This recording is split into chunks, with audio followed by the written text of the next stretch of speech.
For weeks now, we've been told all eyes will be on Pennsylvania, and it looks to be that way, only maybe now more so focused on Philadelphia, where ballots are still being counted. The city and the state as a whole has captured the attention of the Trump campaign. They made stops here in Philadelphia today to announce a lawsuit filed alleging the Democrats are trying to steal the election. There's a lot of attention around Pennsylvania tonight as we await a clearer picture as to how these election results will fare here.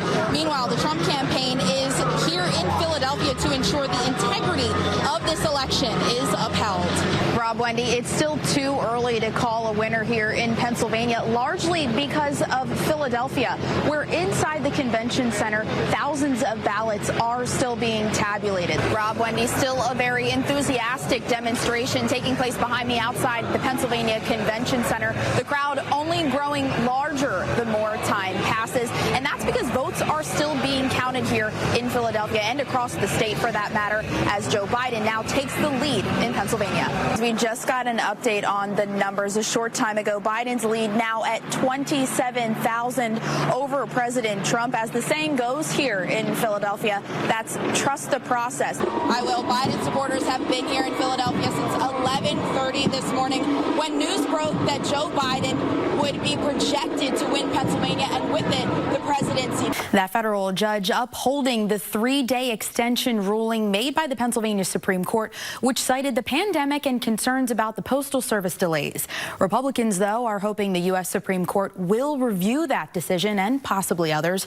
But the real question, could any of this change the outcome of this election? Yeah, guys, it's the question on everyone's mind tonight after hearing of record high daily case counts both here in the Commonwealth and in the Garden State. That's the bad news. But here's the good news. Health officials say this will be different than the spring. We know more now and we're much better equipped. Yeah, Rob, police are hoping someone can help explain what exactly happened here. They say they were called to the scene here at the latest food trends on MacArthur Road. Only when they arrived, the place was essentially deserted. But what they did find were shell casings and guns all over the parking lot. Yeah, this bridge isn't the only thing connecting these two towns. As you know, Rob and Wendy, this Easton-Peaburg football game does the same exact thing and has done so for over a century. But as 2020 would have it, tradition just simply is not in the vocabulary. Jasim Lassane and Darius Snyder say they were blindsided when they got the news they wouldn't be playing in the one game they say their team looks forward to the most. It hit, but it took a minute to actually realize that this was their last game being canceled. Strategy wouldn't be what they heard from head coach Jeff Brido at practice Wednesday. You know something's off if you huddle up before practice. It was before practice, too. We had practice today, and they told us before it, so...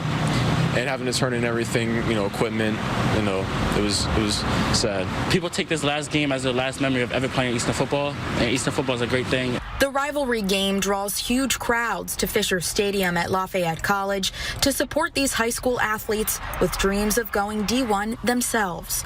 But for the fans who've spent their lives raised on a tradition of attending this game, this hurts for them too. Yeah, because that's how I've spent every Thanksgiving morning since I can remember. While there is a rise in COVID-19 cases, some seniors feel like they've missed out on enough. Yes, it has done a lot to us and it's killed a lot of people, but we have to keep going on with our lives. It's not like it's going to be gone anytime soon. We can't stop our lives just because of this virus.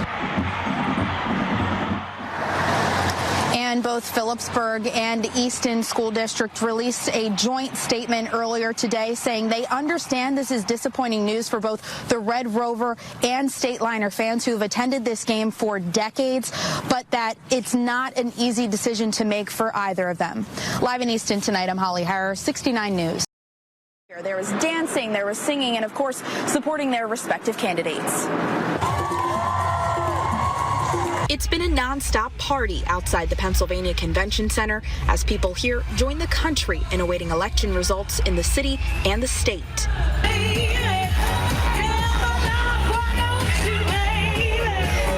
4 nights later, and thousands of ballots counted in Philadelphia gave Biden a lead, while President Trump claims the reason for it is fraud in the vote counting process. For his supporters, a free and fair election is the only real path to victory. Everybody should want that. If I were someone who was declared the winner of something like this, I would want to make sure that I won legitimately. The president's legal team, though, is committing to a path of litigation, hoping to call out the city and the state on the mishandling of ballots. What it's going to take for me is to have all these things looked into, have the audits done of these votes, and find out that they actually were legitimate. Former Vice President Joe Biden urging patience in the vote count, while to his supporters, he's already run away with the win. He's a lovely man. He's been around for a very long time, and he deserves it. An unprecedented time and certainly an unprecedented election again. We're not at the finish line just yet, though we may be getting close. Once again, Joe Biden is currently winning in Philadelphia and leads in Pennsylvania by more than 27,000 votes. And the counting continues tonight, guys. Live in Philadelphia, I'm Holly Harrar, 69 News.